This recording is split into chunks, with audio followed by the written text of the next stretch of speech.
Bonjour à tous. Alors nous allons parler aujourd'hui des limites de l'intelligence artificielle, l'IA qui est aujourd'hui de plus en plus présente au travers de la recherche, au travers de l'économie. C'est quasiment le sujet principal aujourd'hui au niveau de l'investissement dans l'informatique. Et donc on va voir certaines limites qu'on a avec ces technologies de l'intelligence artificielle qui sont assez vastes, comme on avait pu le voir avant, notamment le principe, le point écologique, quelle est la teneur en émissions de carbone et puis en pollution, enfin en consommation énergétique. On va faire de la prospective. Qu'est-ce qu'on attend de l'IA, mais les limites liées à la prospective, le business, voilà, l'investissement, la sécurité, la sécurité et puis il y a l'aspect aussi légal, comment nos données personnelles sont utilisées, dans quel cadre et pour quel objectif. La relation avec l'IA, qu'est-ce qu'on attend d'une relation avec une IA? Est-ce qu'on doit la laisser prendre le pas ou est-ce qu'on doit vérifier tout ce qu'elle fait? Ensuite, la qualité de la connaissance, est-ce qu'elle répond correctement juste à ce qu'on attend? Et bien évidemment, nous allons voir que ce n'est pas le cas et c'est un gros morceau parce que c'est aussi un sujet de recherche actuel et qui pose énormément de problèmes quand on veut faire du fonctionnel avec derrière un objectif métier. Et ensuite la mémorisation qui est aujourd'hui peu pas prou présente avec les LLM. Hein. Là, on va être plutôt concentré sur les LLM, Large Language Model, comme ChatGPT. Ça fait 3 ans qu'il s'est sorti. Enfin 2 ans, oui, 3 ans que c'est sorti, et c'est vrai qu'on voit des rebonds assez spectaculaires. Et cette année d'autant plus parce que on a encore fait un pas de plus vers le multimodal qu'on va voir ensemble, et peut-être une fin de tous les modèles de diffusion comme Midjourney ou Stable Diffusion, parce que justement on verra ensemble, mais l'architecture n'est peut-être remplacée par celle de ChatGPT, enfin par un LLM classique avec des transformers, et en fait ça permet plusieurs avantages. Alors on va parler d'abord des limites de au niveau écologique, au niveau de l'empreinte carbone. Aujourd'hui, si on n'utilise pas l'IA, on utilise Google, on utilise les réseaux sociaux, on utilise Wikipédia. En fait, il y a eu différentes tranches d'évolution dans l'histoire de l'humanité. On a commencé par les encyclopédies.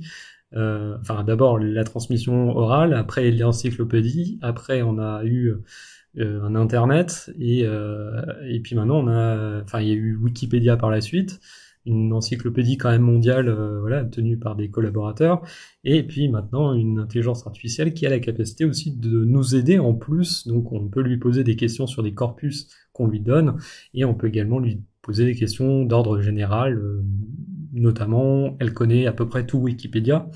Pour juste donner un ordre d'idée, Wikipédia, c'est à peu près 10 gigas de données en anglais, sans images, et en français, on est à peu près sur du 4 gigas. Cette information est importante par la suite, parce que ici, je vais présenter les problématiques, mais je vais aussi proposer des solutions.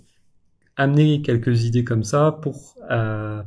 ok, c'est une limite, mais en fait, il y a déjà des petites solutions qu'on peut utiliser, qu'on peut emprunter, voire même des pistes qui peuvent servir à ces limites-là. Donc, on va voir un petit peu les deux côtés, les deux faces, certains problèmes que personne n'a de réponse, mais qui sont pour autant, on va dire, dans un cadre de recherche aujourd'hui, de recherche et développement. Voilà, donc on va s'intéresser vraiment à tout ça. Alors donc sur le point de vue écologique, comme je disais, on a vraiment évolué de solutions qui étaient plus terre à terre, papier, après Internet, et finalement là on est maintenant sur des modèles qu'on comprend de moins en moins, mais qui ont toutefois un coût en énergie, puisque tout repose sur le fonctionnement de GPU. Donc GPU, carte graphique, on utilise principalement pour le jeu vidéo, pour la vidéo. Quand on a besoin de puissance de calcul, en fait, on utilise un GPU. C'est beaucoup plus rapide qu'un CPU. Ça l'est moins qu'un TPU, Tensor Process Unit, mais les TPU sont moins utilisés parce qu'il y a besoin de restructurer l'information. Les modèles ne sont pas les mêmes que ceux qu'on peut exécuter en GPU. Beaucoup plus difficile de les faire, il faut les remodéliser, et après il faut les insérer dans un TPU. Voilà. Alors il existe la solution Coral de Google, Alors il y a eu des études depuis, parce que c'est une technologie qui a 10 ans environ, mais il y a eu des études de Google qui disaient qu'en fait il faudrait mieux préférer un Google Cloud, ou en tout cas un cloud, pas forcément ensuite Google. Nous allons voir, d'ailleurs c'est un peu une problématique par la suite, écologique mais aussi business, que ce soit tenu par des GAFAM plus que voilà par des petites entreprises ou moyennes entreprises, même je parle d'OVH. Pas une moyenne entreprise, hein, c'est une grande entreprise, mais elle est à l'échelle internationale ridicule en termes de taille, on va dire. Et elle est à une juste valeur, à sa juste valeur au niveau européen, mais c'est vrai elle est encore petite pour ce qu'elle permet. Donc, en tout cas, d'un point de vue écologique, on voit un coût en énergie parce que il faut faire tourner ces GPU sur un modèle sur lequel on entraîne les données le dataset, donc les données d'entraînement, qu'on lui donne les données d'entraînement à apprendre. Finalement, on a besoin énormément plus de GPU que quand on fait une inférence, quand on demande de compléter du texte. Je rappelle, les LLMs, Large Language Model, l'idée, c'est de prendre un token suivant. C'est prédire le token suivant. C'est vraiment ça l'objectif et c'est ce que fait la brique principale Transformer. Et ce Transformer, il tourne sur du GPU et c'est ce qui permet de lui donner le plus de performance possible. Et donc, à cela, quand on a un GPU qui doit tourner en permanence, en tout cas pour la durée de l'entraînement, ou après pour la prédiction, quand on lui demande de générer du texte, il faut une certaine puissance de calcul qu'on n'a pas forcément chez nous. Donc il y a des data centers, donc on a tendance à voir que le data center, à se dire c'est pas chez nous, on pollue pas, on n'a pas de facture d'électricité, on a juste une facture à l'utilisation. Sauf que derrière, il faut faire tourner tous ces gros data centers, ça demande des puissances de calcul assez importantes. Là, on est sur des niveaux, quand on entraîne un modèle 7B compressé, enfin quantifié, on va avoir un modèle qui nécessite quand même 16 Go de GPU, 16 Go de RAM GPU. Quand on est sur l'inférence, pour ce même taille de modèle, 7B c'est du 7 milliards de paramètres, on va être autour de 6 Go à peu près. Donc entre 6 et 12, et pour l'entraînement, il vaut mieux compter du 12, 15, 12, 16, voilà, il faut un petit peu plus pour l'entraîner à apprendre des données. Donc ça a manifestement un coût en énergie. Le deuxième coût qui est inhérent à ça, c'est qu'il faut produire ces cartes graphiques. Et donc il y a AMD et Nvidia principalement qui produisent, et ça nécessite des ressources minières. Donc on est dépendant aussi de la fabrication de ces GPU-là, de la recherche et développement qui est en arrière-plan. Et donc c'est un coût pour la planète qui est pas négligeable. De la même manière que la blockchain, par exemple, a un coût non négligeable, qu'on remet en cause parfois en disant les NFT ça sert à quoi, ou ce genre de choses, parce qu'on voit pas toujours l'usage qu'on en fait, et donc c'est important aussi de se caler là-dessus, de se poser la question, est-ce que le coût en vaut le détour, est-ce que et là il y a une première approche. Donc là on parle vraiment de besoin, notamment besoin réel. Quel est notre besoin? Est-ce qu'on a vraiment besoin de toutes ces technologies? Qu'est-ce que nous apporte l'IA? C'est bien de se questionner. Et il y a une première approche qui est possible, donc soit effectivement utiliser des solutions cloud, mais donc on déporte la pollution ailleurs, soit on utilise plutôt un modèle plus petit qu'on fait tourner sur nos machines.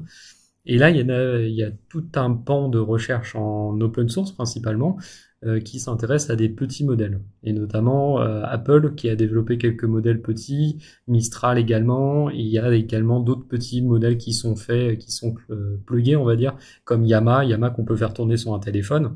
Donc il y a des évolutions progressives vers ces besoins réels, c'est-à-dire on veut de la proximité, on veut un peu plus de proximité avec l'IA. Déjà, éviter de dépendre d'un service externe, d'éviter de déporter cette pollution, permettre aussi de l'avoir près de chez soi, parce que, par exemple, pour faire de la traduction, c'est quand même assez incroyable de dire qu'il suffit de stocker 4 gigas sur son ordi, à peu près, pour un modèle 4B, on va dire, enfin 7B quantifié, c'est à peu près 4 gigas à stocker. C'est carrément mieux de l'avoir sur son ordinateur. À une époque, il fallait utiliser des services dans le cloud, et là, on a l'avantage de pouvoir se promener partout sur la planète sans Internet et de pouvoir traduire ce qu'on voit. Donc c'est super au niveau pour l'aspect touristique. et évidemment communiquer, enfin comment dire, communiquer entre les peuples, en tout cas servir d'échange aussi culturel. Donc c'est un besoin qui est réel quand même de se dire bah on a besoin d'un traducteur à apporter, etc.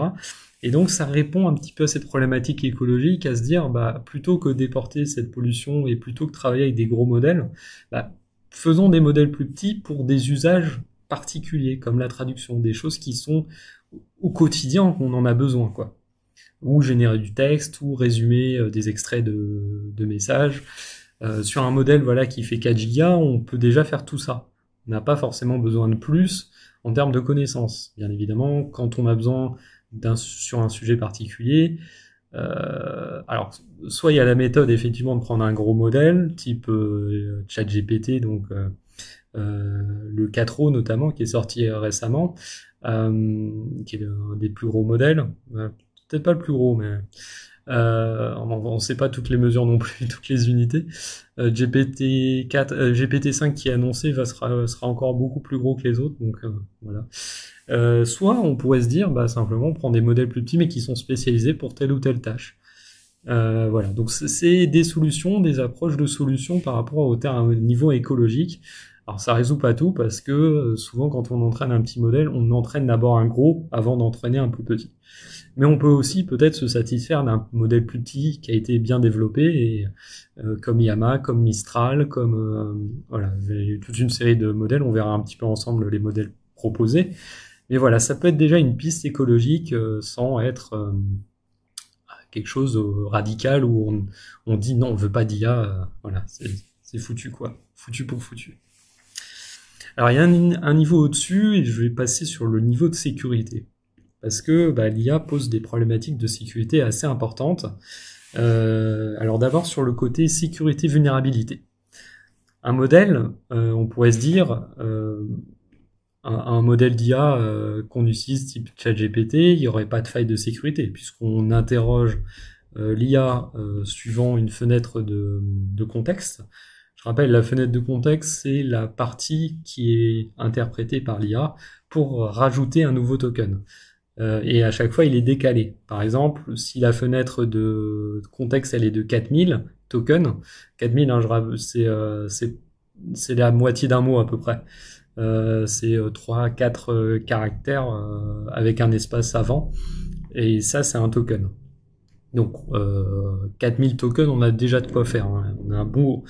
On a plusieurs pages de documents déjà dans 4000 tokens. Bon, 4000 tokens, c'est une fenêtre. Donc si on lui met les 4000 tokens et qu'on lui demande un nouveau token, en fait, il va prendre les 4000, il va rajouter le nouveau, et il va enlever le dernier, le tout premier de la liste. Et il va décaler comme ça pour rajouter à chaque fois un nouveau token. Et c'est cette capacité-là qui permet à l'IA un raisonnement. C'est-à-dire que tout ce qui est en dehors du token, en dehors de la fenêtre de contexte, n'est pas interprété. Donc il faut déjà voir ça. Alors là où il y a une vulnérabilité, une première vulnérabilité, c'est dans les fonctions externes à l'IA. C'est-à-dire quand on a une API qui est connectée à Internet, qui va crawler Internet, on a des problématiques. Par exemple, c'est aller récupérer une actualité récente.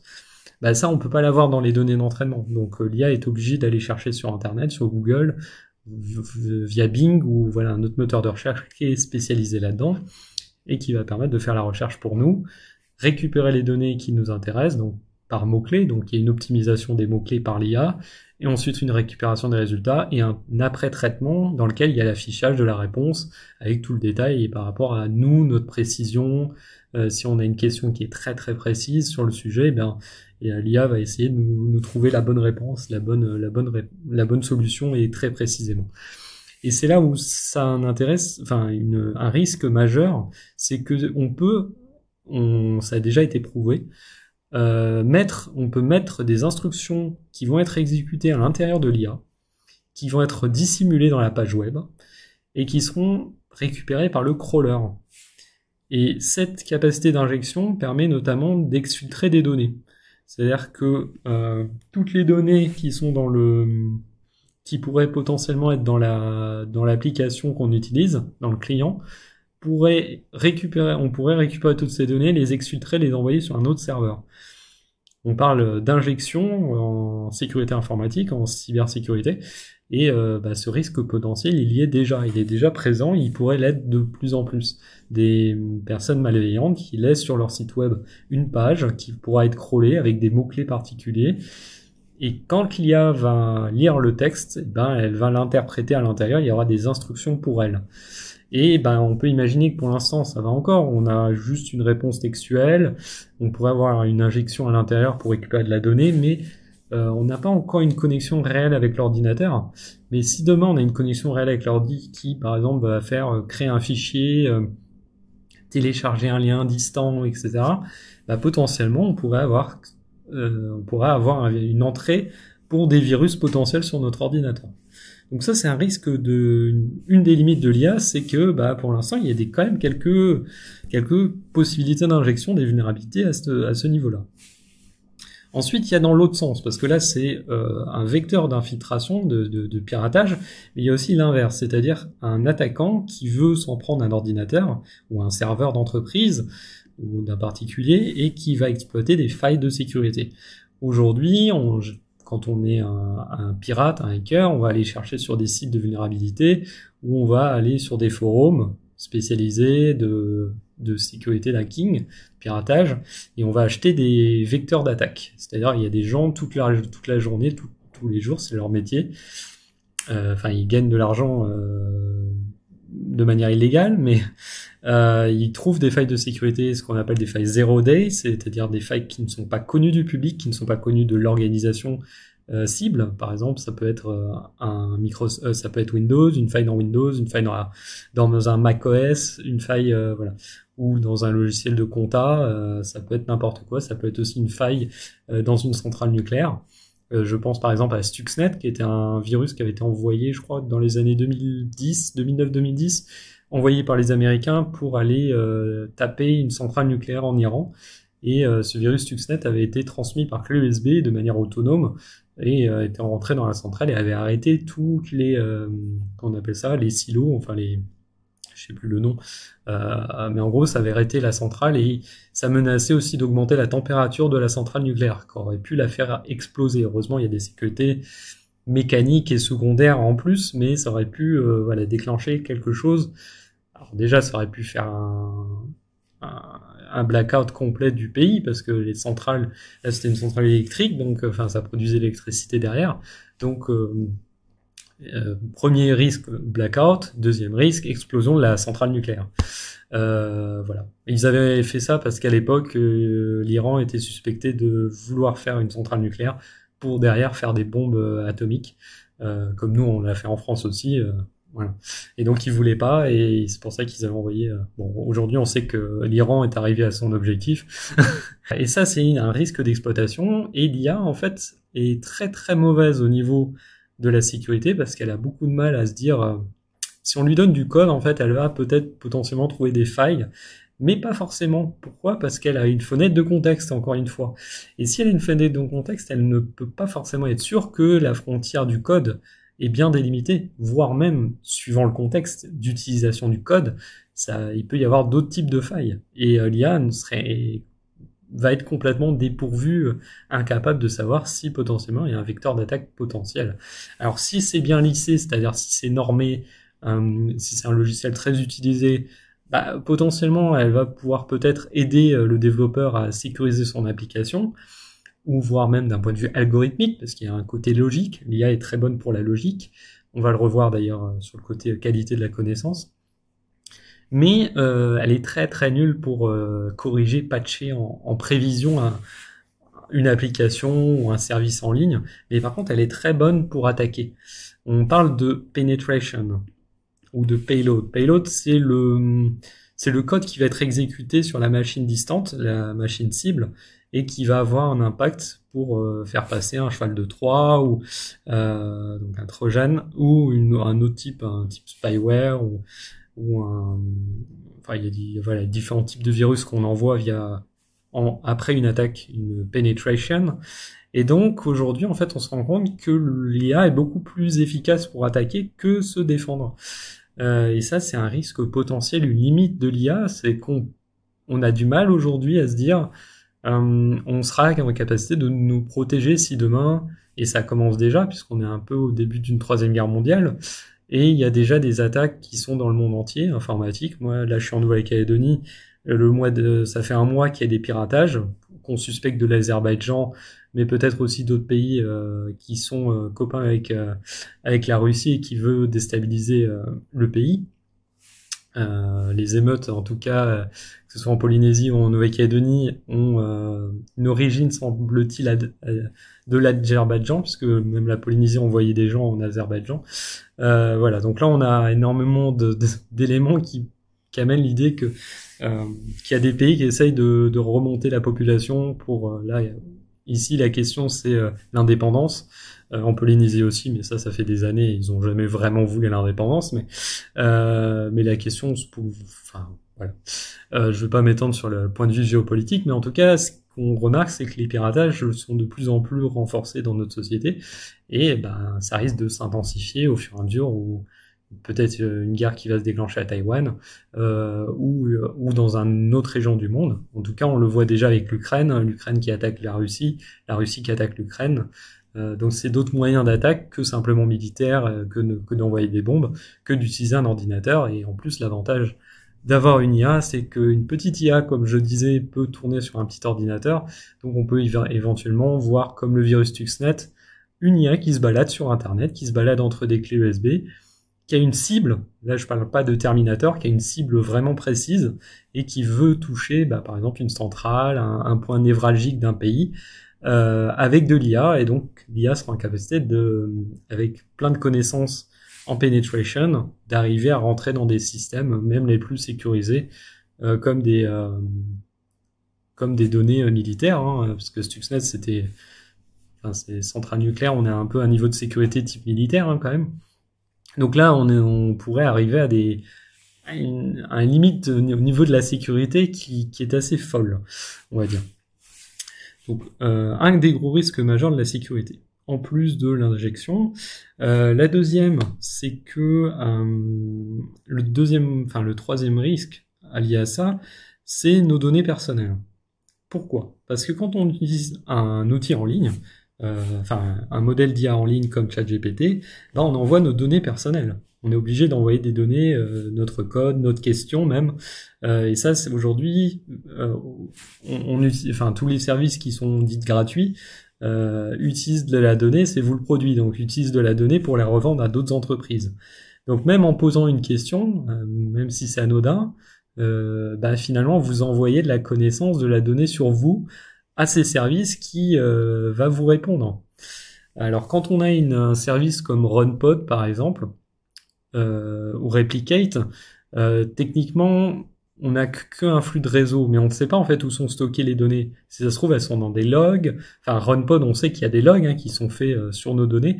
Donc, où vont ces logs? Où sont stockées ces données-là?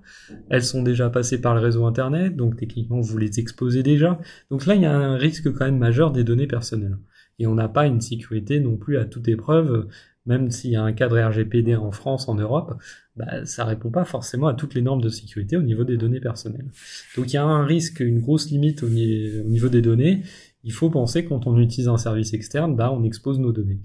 Et donc la solution, c'est toujours revenir à un ordinateur personnel, se rapprocher au plus près de nous et d'avoir notre propre modèle sur notre ordi, ou un serveur d'entreprise dans lequel on va pouvoir stocker notamment des données d'entreprise, des données métiers, des choses qui sont vraiment privées et qui n'ont pas à être exposées sur la toile, d'une manière ou d'une autre, même si elles sont pas directement exposées.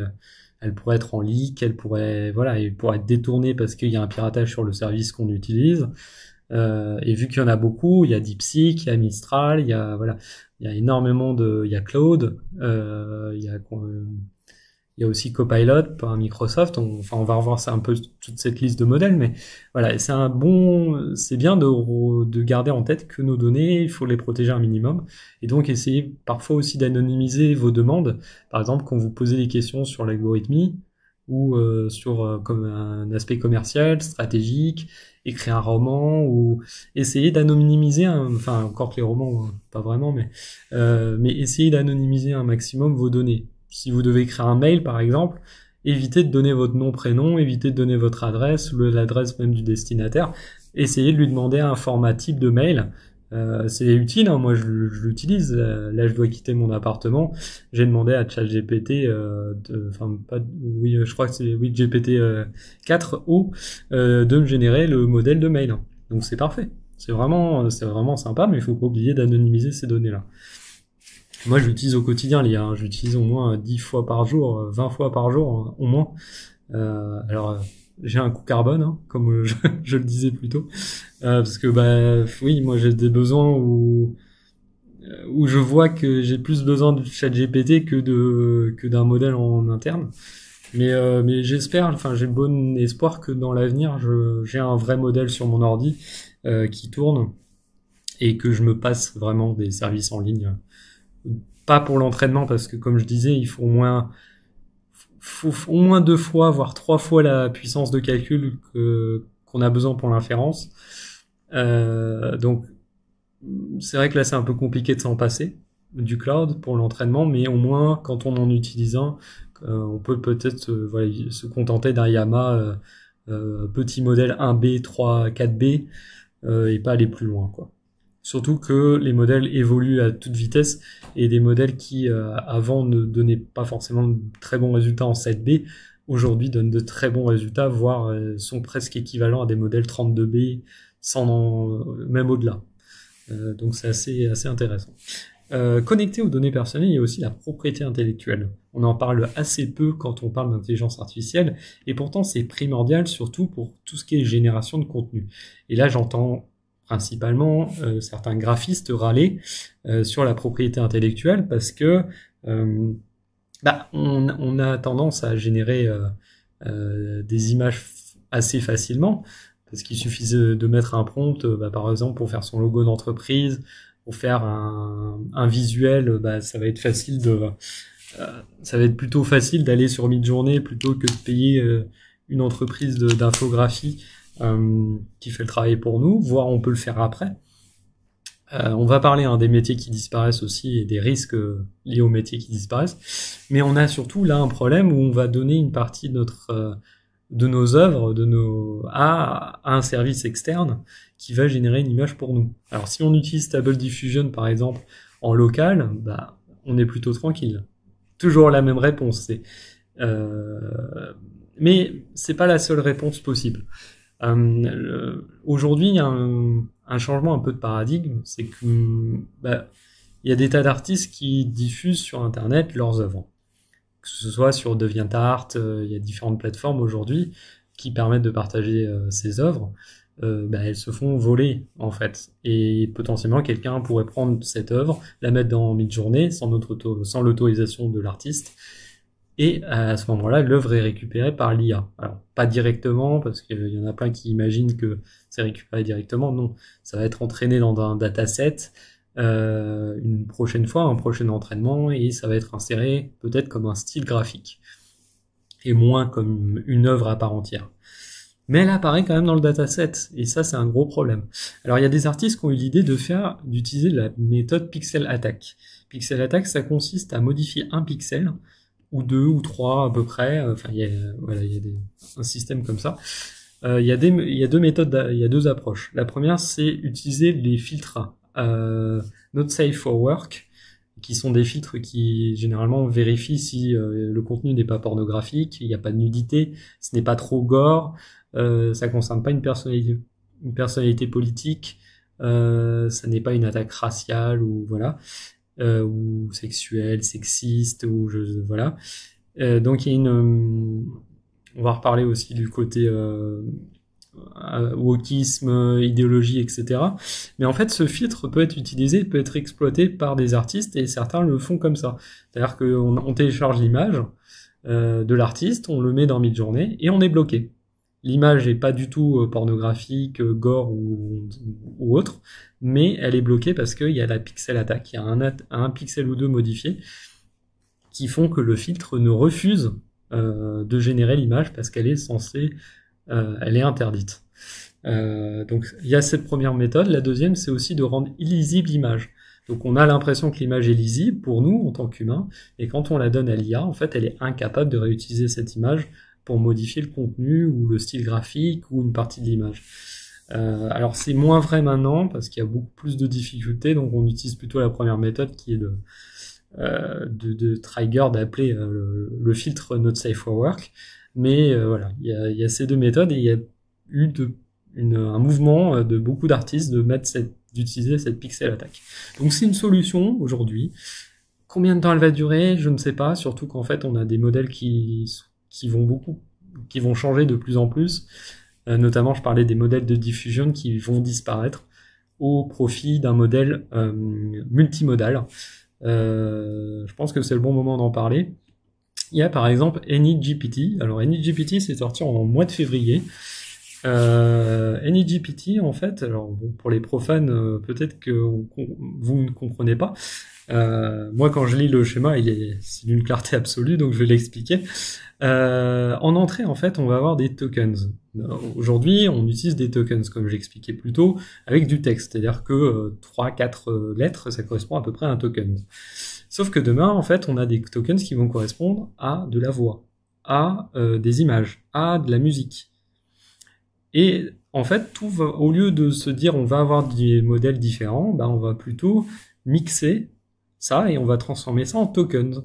C'est-à-dire qu'on va analyser l'image, on va analyser le son, on va analyser la musique et on va en faire des tokens. Donc il y a une encapsulation ici par type de média. Et ainsi de suite. Donc voilà, là c'est pour la musique. Voilà. Début de la chaîne, fin de la chaîne et le tokens de musique. Ensuite, on passe ici. Alors, AnyGPT, c'est quoi? AnyGPT, c'est une série de transformers. Donc là, ils utilisent Yama 3, Yama 3. Et donc, c'est une série de transformers. Donc, comme on en avait parlé plus tôt, les transformers aujourd'hui permettent d'entraîner tout et n'importe quoi. Et donc, pourquoi pas des images? Eh ben, ça marche. Ça marche d'autant plus qu'on peut, derrière, générer en sortie de la voix, du texte, de l'image et de la musique. Et c'est assez incroyable de se dire ça. C'est-à-dire qu'on n'a même plus besoin de créer plusieurs modèles. Non, on a un seul modèle unique, avec une structure qu'on connaît bien, qui est celle des Transformers, et qui va pouvoir permettre de générer des contenus de différentes natures et lire des contenus de différentes natures. Donc on est vraiment sur une brique encore plus poussée que ce qu'on avait avant. Avant, je le rappelle, on avait la première brique, c'était la brique Transformer. Ici, il y a eu la première évolution Mixture of Experts, qui était celle de Mistral, qui était proposée par Mistral, mais c'était des papers faits à côté, des papiers de recherche faits à côté, et qui proposait du multi-agent. C'est-à-dire qu'on avait un agent qui traitait tel sujet, un autre agent qui traitait tel autre sujet, et ils ont fait comme ça un modèle 8 x 7B, donc 8 agents de 7 milliards de paramètres, 8 x 7B. Et maintenant, l'évolution, c'est une tokenisation multimodale, comme on l'a vu à l'instant. C'est-à-dire, plutôt que de s'embêter à utiliser différents modèles et voire externes, on utilise le même modèle, mais avec une structuration différente. La donnée est encodée d'une autre manière. Et ça ouvre la porte à tous les types de modèles possibles. Parce que là, on a 4 types de formats différents, mais ce qu'on peut éventuellement imaginer demain, c'est la possibilité aussi de faire des objets en 3D, des films, même du jeu vidéo, en partant simplement d'une entrée aussi basique. Ici, basique, c'est des années de recherche, mais c'est assez incroyable de se dire qu'on peut tout faire avec juste une brique au milieu, qui en plus, au départ, servait de brique textuelle. C'était Yama. Là, c'est Yama au milieu. Donc voilà, c'est assez incroyable. On voit le lama au milieu, c'est pour ça. Ils ont bien repris le logo, c'est assez sympa. Et surtout que là, ça a déjà plusieurs mois, parce que c'était fin février qu'ils ont sorti ça. C'est un département de recherche en Chine qui a développé ça et qui ont mis en ligne. Et ce qui est assez incroyable, c'est que tout est documenté en anglais. En plus, il n'y a même pas une trace de chinois. Et que personne quasiment n'en a entendu parler. Donc c'est assez incroyable, je trouve. C'est une sacrée révolution. Et puis surtout, en fait, on peut aussi réutiliser les tokens et faire son propre modèle depuis zéro, peut-être en mettant moins de données. Donc voilà, ça ouvre des pistes, vraiment des pistes très intéressantes. Et aujourd'hui, on a déjà le GPT-4o, pour l'instant, c'est pas encore ouvert au grand public, mais on va avoir du multimodal avec ChatGPT, donc ça va être intéressant. Et d'autres modèles, notamment Hugging Face, qui développent leur modèle aussi leur modèle de vision, et dans l'idée, je pense qu'à l'avenir, ils vont faire aussi un modèle de multimodal pour générer toutes ces choses-là. L'autre avantage aussi, c'est que par exemple, pour générer de la voix et du texte, du coup, on ne fait qu'un seul appel. Et ça, c'est vraiment génial. Par exemple, si on doit générer un film, on va générer l'image du film, on va générer le son qui va avec, on va générer les sous-titres qui vont avec, et on peut potentiellement avoir, donc finalement en texte, en sous-titres, on va avoir la transcription de l'histoire. Donc c'est super intéressant. Et donc la voix des personnages qui pourra être jouée, et aussi peut-être des objets en 3D à l'avenir. Donc là, peut-être pour l'étendre au monde du jeu vidéo. On va reparler du jeu vidéo, c'est un sujet aussi intéressant. On va en reparler quand on parlera des relations avec l'IA. Donc là, on a vu un peu toutes les questions de sécurité, des solutions déjà possibles. Donc dans les injections, vaut mieux peut-être éviter d'exploiter toutes les fonctionnalités très avancées de l'IA, ou peut-être le faire en interne, peut-être, et pousser aussi les gens à expertiser leur application d'IA pour éviter les injections. Vérifier aussi la donnée, vérifier quelles recherches on réalise. Pour la penetration, là, ça va être toutes les entreprises de cybersécurité qui vont devoir faire de la recherche dessus, parce que pour l'instant, on n'a pas la possibilité d'être vraiment assez défensif pour ce genre de payload, de penetration, d'autant que c'est des attaques classiques qui sont perpétrées. Pixel Attack, espérons qu'il y ait notamment une signature électronique, ça c'est l'avenir aussi. Signature électronique, c'est-à-dire que les images soient signées de façon à ce qu'on puisse savoir que c'est une œuvre qui est réalisée par un humain ou une machine, et que cette œuvre elle a été modifiée ou non. Donc on peut imaginer demain, pour garantir la propriété intellectuelle, des images, des documents, des vidéos qui aient une réelle signature électronique pour connaître. Alors évidemment, c'est assez utopique, parce que on les fera sauter. Ça s'appelle des DRM, et aujourd'hui on sait très bien faire sauter ce genre de choses. Donc voilà, faut faire attention à ça, mais ça peut être une méthode de solution pour les propriétés intellectuelles. Il y a l'autre aussi partie plus légale, c'est-à-dire qu'aujourd'hui on a le RGPD qui s'applique dans l'Union européenne, et dans d'autres pays, aux États-Unis c'est Patriot Act, mais il y en a d'autres solutions qui s'appliquent dans différents pays pour protéger les artistes, protéger les brevets, protéger tout ce qui est propriété intellectuelle, même quand on est mort, je crois que c'est plus de 10 ans, 15 ans, pendant lequel il reste quand même la propriété. Enfin, on a certaines garanties, mais on n'a pas encore toutes les lois qui permettent de nous protéger et de protéger un artiste qui a une œuvre. Il faut savoir aussi qu'il y a un flou juridique aujourd'hui qui permet de récupérer un roman, même piraté, obtenu légalement, et de l'utiliser pour l'entraînement d'une IA. Si on a acheté l'œuvre, on a le droit de le télécharger légalement, même si la méthode est illégale. Et une fois qu'on l'a sur son ordi, qu'on a entraîné un modèle, finalement le modèle est légal aussi, parce que y a un flou juridique qui nous permet d'entraîner notre IA avec n'importe quel contenu. Voilà, ça c'est des évolutions qui sont... alors je sais pas, parce que d'un autre côté, moi je suis assez pour cette liberté-là, parce que de pas toujours exposer nos données. D'ailleurs, ChatGPT n'a toujours pas exposé ses données. Ça a été un sujet au début en disant ah oui, mais il y a des biais, et comment il faudrait démontrer qu'il n'y ait pas de biais dans les données. D'ailleurs, on en reparlera des biais. Mais non, ChatGPT ne l'a toujours pas fait. Je pense que ce serait un frein au développement, parce que il faut garder une propriété à un moment donné aussi clé dans l'apprentissage de livres. Donc, on va voir comment ça va être légiféré. Mais voilà, ça c'est une piste, l'aspect on va dire légal qui est pour l'instant peu exploité, tout simplement parce que la Commission européenne et les autres commissions ont un peu de mal à comprendre le sujet. C'est une des raisons. Voilà. Ensuite, on va voir ensemble les prospectives et l'aspect business. Qu'est-ce que l'IA permet, mais les limites du coup de ces deux secteurs. Alors niveau prospective déjà, on parlait des objectifs, déjà les besoins réels, mais maintenant aussi les objectifs à long terme de l'IA. Quelles sont ses limites? Alors, on parlait notamment de la suppression des emplois, c'est-à-dire qu'il y a de plus en plus d'emplois, notamment les traducteurs qui sont les premiers touchés. On a déjà une baisse d'effectifs, c'est-à-dire dans les entreprises où ils traduisent, j'avais vu c'était un témoignage d'un artisan, qui est un traducteur, qui en fait, quasiment plus de la moitié de son travail avait été sifflé par l'IA, tout simplement.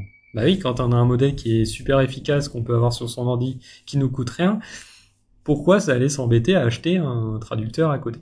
Alors, par contre, il avait encore du travail, parce que, en fait, il y avait plein de gens qui avaient traduit leurs romans ou leurs journaux, ou enfin différents contenus, des rapports, des choses comme ça dans une autre langue, mais ils voulaient être sûrs que le sens, on va dire, des mots était bien dans la logique culturelle de la langue. Par exemple, si c'était en allemand, il fallait que ça ait du sens également un reflet dans le monde allemand.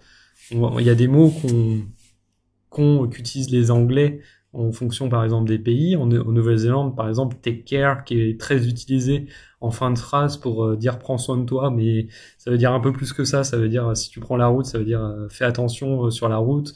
Différentes expressions qu'on ne peut pas traduire réellement parce que c'est en fonction du contexte, en fonction de ce qu'on veut expliquer et en fonction de l'aspect culturel aussi. Et du coup, c'est important de passer par des traducteurs. Donc la suppression de l'emploi, la fin de certains emplois, c'est une réalité, mais on voit déjà qu'il y a quelques petites limites. Alors peut-être que l'IA demain, il y aura plus de limites à ce niveau-là. C'est-à-dire que les traducteurs seront tellement bien qu'on n'aura même plus besoin de traducteurs. L'autre métier qui disparaît, c'est aussi les journalistes. Beaucoup de journalistes qui écrivaient, les pigistes, ceux qui écrivent des petites news, des petites actus, en général pour des faits divers, elles vont avoir tendance à disparaître. C'est-à-dire que c'est l'IA qui va générer l'article en entier. On va simplement rajouter les petits détails importants. Telle personne a fait telle chose à tel endroit. Après, le reste, l'IA va inventer l'article. Voilà, ça a déjà été fait. Avant même la sortie de ChatGPT, je me rappelle, il y avait une histoire ça avait fait un petit peu polémique. En fait, aux États-Unis, il y a la faille de San Andreas on attend un jour que cette faille, enfin les Américains attendent qu'un jour cette faille s'ouvre et provoque un tremblement de terre massif sur l'Ouest américain. Et en fait, cette faille, elle est surveillée en permanence par les sismographes. Et il s'avère qu'en fait, il y a un sismographe qui a été connecté à elle est accessible par source internet. Donc n'importe qui peut se plugger sur ces sources de données. Et il y a un journaliste qui a eu cette idée géniale de se plugger sur ces données-là et que ça écrive un article dès qu'il y a la moindre petite vibration dans le sol. Et il y a eu une fois où c'est arrivé, c'est-à-dire qu'il y a eu vraiment une vibration, alors en fait qui a été surévaluée parce qu'en fait le sismographe utilisé a un petit peu déraillé et en fait il a donné un chiffre trop élevé et donc ça a automatiquement créé un article qui correspondait à cette activité sismique extraordinaire qui sortait de l'ordinaire et donc le journaliste, le faux journaliste, avait déjà remplacé son travail par une IA, pas par une IA, mais en tout cas par un système mécanique qui détectait la fréquence et qui crée un article automatiquement sur le journal en ligne. Voilà, donc c'est le genre d'anecdote qu'on risque de retrouver bientôt. Enfin, peut-être même déjà aujourd'hui, mais le problème c'est qu'on ne saura peut-être pas. On le verra, de toute façon on le verra parce que l'IA... Alors on a du mal à détecter si une IA, ça c'est une des limites aussi, c'est qu'on ne sait pas si derrière il y a une IA qui a écrit le texte ou si c'est un humain. Même ChatGPT, OpenAI a sorti un outil et en fait ils se sont cassés les dents, ils ont arrêté. Donc ça fait partie aussi des limites pour le côté propriété intellectuelle, typiquement, où on peut pas savoir du coup si le contenu a été généré ou écrit par un humain. C'est le cas dans le cadre aussi universitaire où des étudiants écrivent leur mémoire ou leur thèse avec de l'IA. Voilà, donc ça ouvre les devoirs au collège, au lycée. Donc ça c'est quelque chose. Voilà, on voit pas trop où on va. Ensuite, sur le niveau prospective, alors en dehors de ce genre de suppression d'emploi, évidemment, il y en aura d'autres. Il y aura les secrétariats, il y aura aussi nous en tant que développeurs, les graphistes, les infographistes. Il y a des modèles maintenant génératifs en 3D. On a carrément des modélisations 3D à partir de. Alors là, c'est aidé par l'IA, mais c'est avant tout des capteurs très fins qui permettent de simplement alors c'est du lidar, on filme avec notre téléphone et en fait on tourne autour de l'objet ou dans la pièce qu'on veut enregistrer en 3D et ça crée automatiquement la scène en 3D. C'est assez dingue et on peut facilement après naviguer dedans avec un casque VR et être quasiment dans une réalité parce que là on a vraiment une réalité assez folle de ces performances de lidar. Donc voilà, c'est évidemment tout ça, c'est grâce à l'IA que ça s'est développé. Et demain, je pense que tous ces métiers-là vont, en tout cas, progressivement disparaître. Et moi, si j'ai un conseil à donner de manière globale, ça, beaucoup le répètent, mais si votre métier est menacé, utilisez l'IA pour faire votre métier. C'est-à-dire que l'IA est peut-être plus performante que vous, mais vous savez ce que vous voulez faire. Donc, utilisez l'IA pour vos compétences, adoptez-le, plutôt que de crier dessus en disant « Ouais, c'est en train de remplacer mon boulot, je vais perdre mon emploi, Non, faites pas ça, surtout pas. Dites-vous que votre métier va disparaître, ok, c'est soit. Mais même les traducteurs, hein, vous êtes un traducteur, mais vous ayez la connaissance de l'IA. Utilisez l'IA pour vos traductions, faites-le. Et pourquoi ça peut aider? Parce que quand vous êtes dans un emploi, le patron qui va vous payer, lui, il veut que ça aille vite. Et il a pas envie de perdre du temps en fait. Il a pas envie de perdre du temps. Alors évidemment, il y a des outils maintenant. Ça, c'est un petit peu la deuxième limite qui s'est imposée à cette solution-là, c'est que il y a des outils on met le document et hop, ça traduit tout le document de manière automatique. Ça, on est d'accord. Il y a des flux qu'on peut faire et qu'on peut créer. Et ça, à la limite, c'est peut-être ça qu'il faut attaquer, moins l'IA en elle-même, parce que l'IA, c'est qu'une brique. La réalité, c'est surtout les flux de données qu'on va utiliser et qu'on va orchestrer d'une certaine manière. Par exemple, pour générer une bande dessinée ou un film, en fait, on peut tout automatiser. On peut générer le descriptif du film de manière via l'IA. Ensuite, à partir de ce texte, on va pouvoir le dispatcher en petits morceaux pour avoir des cases, des scènes. Ensuite, les scènes, on va les jouer, donc on va laisser l'IA aussi générer les images clés, donc les points clés, les images clés. Et ensuite, entre les images clés, on va générer le film, on va générer la scène. Et une fois qu'on a généré la scène, on a un film, on a des petites captures vidéo et on va les associer et ça fera le film final. Ça, aujourd'hui, c'est une réalité. Il y a déjà des gens qui l'ont fait. Voilà. Donc évidemment, il y a un double risque maintenant, c'est que les outils soient encore plus performants et on est juste à glisser, déposer, on a juste à marquer 3 textes et ça marche. Mais il y a encore des métiers aujourd'hui où on a besoin d'un humain parce que le patron ne traîne plus à la flemme, en fait, de faire ne serait-ce qu'un prompt ou de s'y intéresser, voire la personne n'est pas assez dedans pour comprendre comment ça marche. Et ça peut être ce moment où vous pouvez intervenir encore. C'est-à-dire que votre métier, même s'il peut être potentiellement remplacé, vous allez être quand même plus intéressant à l'emploi parce que vous allez pouvoir travailler déjà peut-être 4 fois plus vite grâce à l'IA, mais d'un autre côté, vous gardez votre emploi parce que derrière, c'est vous qui faites la communication entre les besoins de votre N+1, de votre patron, et l'utilisation de l'IA elle-même. Donc gardez ça en tête, c'est pas impossible qu'il y ait encore des métiers qui survivent grâce à ça. Voilà. Donc ça, c'est une option. Après, à l'avenir, faudrait se former à l'IA aussi. Regardez mes vidéos, regardez des vidéos en ligne. Voilà, formez-vous. De toute façon, il y a beaucoup de choses possibles sur Internet maintenant. J'en profite pour en parler. Hier, en fait, j'ai voulu faire cette vidéo. Je l'ai commencé, je l'ai même fini. Le problème, c'est il y avait ma machine à laver qui tournait. Donc j'ai arrêté un moment parce que on n'entendait plus rien dans la vidéo et ça faisait suite à la vidéo de Thinkerview de Guillaume Pitron qui vient de sortir, qui est sorti du coup avant-hier et qui parle justement du sujet de l'IA. Donc je vous invite à aller sur la chaîne Thinkerview, d'aller voir la dernière vidéo de Guillaume Pitron parce que c'est super intéressant. Et il y a également les 2 vidéos d'Eric Sardin également disponible sur Thinkerview, qui parle de l'IA d'un point de vue théorique, avec notamment le langage nécrosé, on va en reparler. Alors, le langage nécrosé, mais surtout le langage industrialisé, c'est-à-dire que, comme on a vu là avec les tokens, en fait, les tokens, c'est finalement quelque chose d'industrialisé. C'est-à-dire qu'on va avoir des images du son, du texte, qui va être encapsulé dans un univers de vecteurs, des tokens.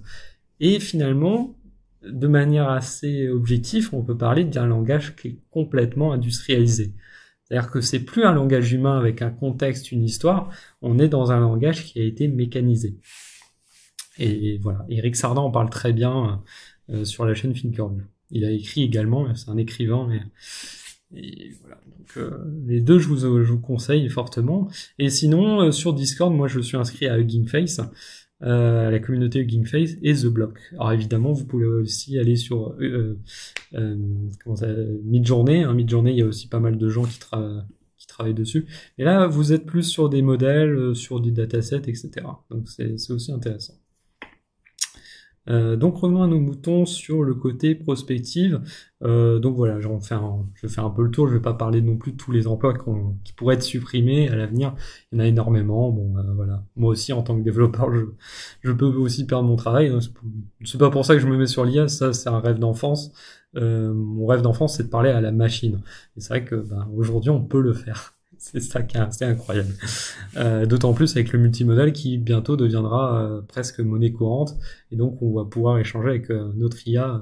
On n'aura même plus besoin de modèles qui synthétisent notre voix, qui ensuite le traitent en textuel. Après on va générer du texte en réponse. Et après on va avoir la sortie qui va faire le text-to-speech. Non, là en fait tout sera fait en multimodal. Et ça c'est vraiment une révolution. Donc je vais enfin avoir mon rêve d'enfant de pouvoir parler à ma machine, et ça c'est super. Et ça c'est justement une des perspectives de l'humain, c'est-à-dire qu'est-ce qu'on imagine pour l'avenir. Et c'est vrai qu'aujourd'hui, alors il y a une grosse limite au niveau de la prospective pour l'avenir de l'humain, c'est qu'on ne sait pas combien de métiers vont être réellement supprimés. Avec toutes les limites qu'on va voir ensemble et celles qu'on a déjà vues. Finalement, est-ce que l'IA répond à toutes nos problématiques? Est-ce que l'IA répond réellement à des besoins de notre société? Moi, j'ai parlé des traducteurs qui sont des besoins d'aujourd'hui. On va voir pour le business aussi le traitement des mails. Finalement, est-ce que ça sera suffisant? Je parlais dans une autre vidéo de faire parler aussi des personnages historiques ou même en général des personnes pour échanger avec ces personnes-là sur des sujets en particulier. Il y a le sujet un petit peu plus glauque qui est le post-mortem. Est-ce que après notre mort, on voudrait avoir notre esprit qui soit stocké en IA et avec qui on peut continuer à échanger, voir, parce que ça existe déjà. Il y a 10 ans de ça, il y avait un réseau social qui s'était monté, je sais plus comment il s'appelait, qui est un réseau social donc type Facebook, où en fait il emmagasinait la façon, les tournures de phrases qu'on utilisait, les sujets, donc qui collectait toutes nos données personnelles. Bon, évidemment, on était le produit, certainement. Mais derrière, en fait, l'idée promise, c'était que quand on allait crever, ces données-là allaient être utilisées pour entraîner une IA copie. Et même de notre vivant, il nous montrait déjà à quoi ça ressemblerait. avec une IA qui réutilise notre humour, les sujets sur lesquels on s'intéresse, etc. Et donc vraiment un réseau social où post-mortem, où il y a que des morts qui échangent en fait, avec des vivants quand même au milieu, mais voilà. Et c'est vrai que c'est un sujet qui est dans des séries comme comment s'appelle comment s'appelle la série Black Mirror, qui est un sujet, c'est un sujet central. Hein, alors dans Black Mirror il y a différentes approches, mais il y a celle par exemple d'une femme qui a perdu son mari et donc qui a besoin, qui en fait se rend compte. Alors c'est une histoire vraie en plus des créateurs de Replica qui est aussi une IA qu'on peut installer sur son téléphone. J'en fais pas du tout la pub, hein, mais Replica c'est ça, c'est une femme qui a perdu son mari et en fait elle s'est rendue compte que ce qui la tenait en haleine, c'était d'échanger des SMS avec son homme et donc elle s'est dit bah tiens je vais faire une application. Voilà. Dans le film Black Mirror, c'est carrément on commande et on va voir la copie de son mari. Voilà. On est un niveau dessus un petit peu, hein, entre Real Humans et voilà et Replica. Et finalement, tout ça devient réalisé. C'est-à-dire que c'est un vrai sujet. La mort, la post-mortem, c'est aussi un sujet d'IA. Et c'est même d'ailleurs un des sujets centraux de la série de films, de romans de William Gibson, la trilogie de la Cornub, qui est je vous conseille de lire ces 3 romans. C'est justement sur la possibilité d'être virtuel. Et finalement, ce serait peut-être une finalité de l'humain d'être virtualisé complètement. C'est-à-dire qu'on n'aurait plus besoin de manger, on n'aurait plus besoin de corps, on aurait en même temps cette vision-là. Et donc c'est un petit peu cette frontière du réel qu'on a de plus en plus avec l'IA, et finalement, pourquoi pas. Et donc, alors pourquoi c'est dans les limites? Ça reste quand même une limite, c'est-à-dire qu'on va dépasser ces limites-là peut-être à l'avenir. Et du coup, c'est intéressant de se poser des questions un petit peu philosophiques de comment on voit ça en fait, comment on voit l'usage au niveau de prospective, quoi. Voilà. Par rapport à tout ça, la solution c'est à chaque fois je vous donne une solution ou plusieurs, mais la solution c'est de vous poser vous-même la question en fait, tout simplement. Qu'est-ce que vous voulez pour l'avenir? Qu'est-ce que vous attendez d'une IA réellement? Quels sont vos besoins? Et ça peut être intéressant même d'en parler là sous les commentaires de la vidéo ou sous mes posts sur LinkedIn. N'hésitez pas, hein, dites-moi qu'est-ce que vous imaginez pour l'avenir, même des choses plus personnelles, hein, pas forcément professionnelles, des choses du quotidien. Qu'est-ce que vous imaginez? Qu'est-ce qui vous serait réellement utile? Ou qu'est-ce que vous voyez comme le post-mortem, voilà, de vous virtualiser? Est-ce que c'est pas un rêve qui est... Aujourd'hui, c'est un rêve atteignable, je pense.